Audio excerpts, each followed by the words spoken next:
What is up, guys? So I've been seeing a lot of people post about Cerberus lately, either on groups or just in general. He's just been popping up a lot. A lot of people saying, do they believe in him?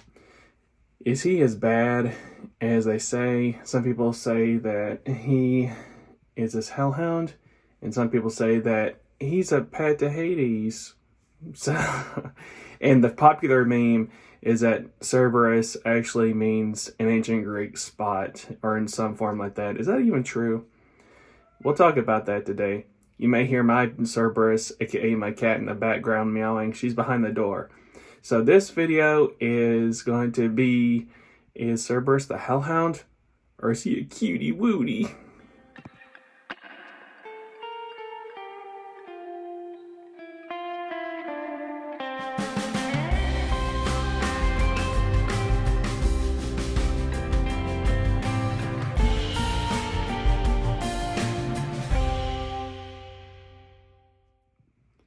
So what I'm going to be reading today is going to be from mythology.net, so you can still find this page.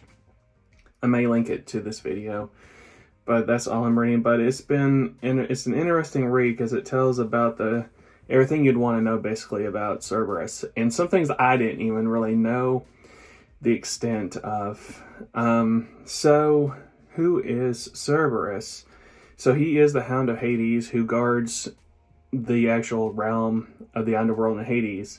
He guards it from preventing people coming in, living people going into Hades, and for the dead coming out. And he stops those from doing that. And in mythology, who are his parents?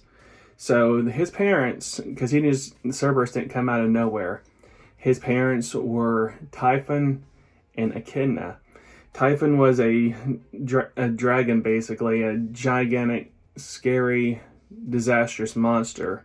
Some myths say it was a dragon of some kind with 100 heads and even more wings, is what I think mythology.net does describe him as.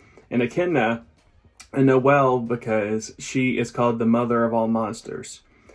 So Zeus allowed these monsters to live to be a challenge for the heroes, is why these monsters existed in mythology.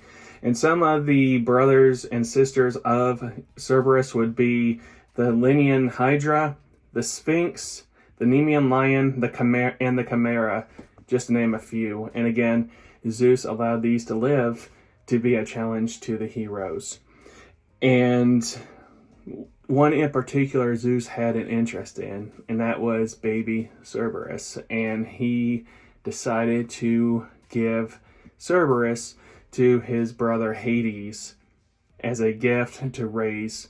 And then Hades is the one who raised Cerberus in mythology to guard the underworld, to make sure the living do not come in and the dead do not come out. So what did Cerberus look like in mythology? Was he a cutie? Was he depicted just gnarly and ugly in modern media?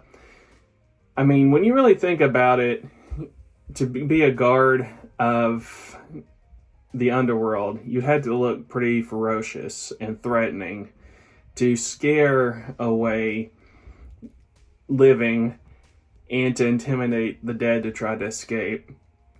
So according to mythology.net, it said that Cerberus has a body of a dog with shaggy bronze or black fur, but that is where the normality of a dog ends. So Cerberus has multiple heads, usually described as having 3, although some writers have given him as many as 100. With eyes that flash fire, jagged teeth, and 3 tongues per mouth.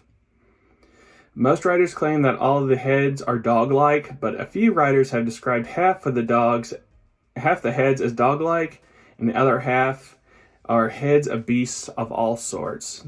So he is not a little fluffy fluff ball, just barking he is monstrous, but he is, I called him a hellhound, but he is not demonic. This is just his nature and what he looks like just from birth of who his parents are. So Cerberus' tail slowly morphs into a serpent with a venomous head at the end, and more serpents sprout from his body.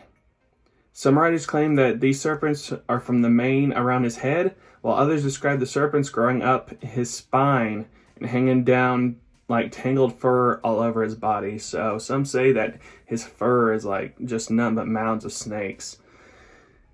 Very cute.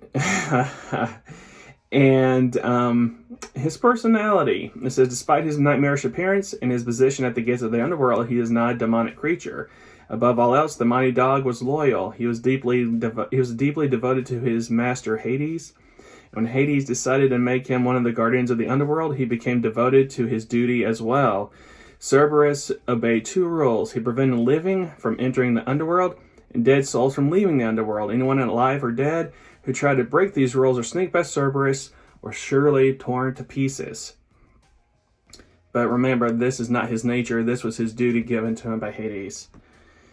He was also capable of being loving and affectionate, as well as loyal. Greek writers described him as fawning over the new souls who arrived at the underworld, welcoming them with excited affection, if you want to call it that, I guess. He also has a special relationship with Persephone,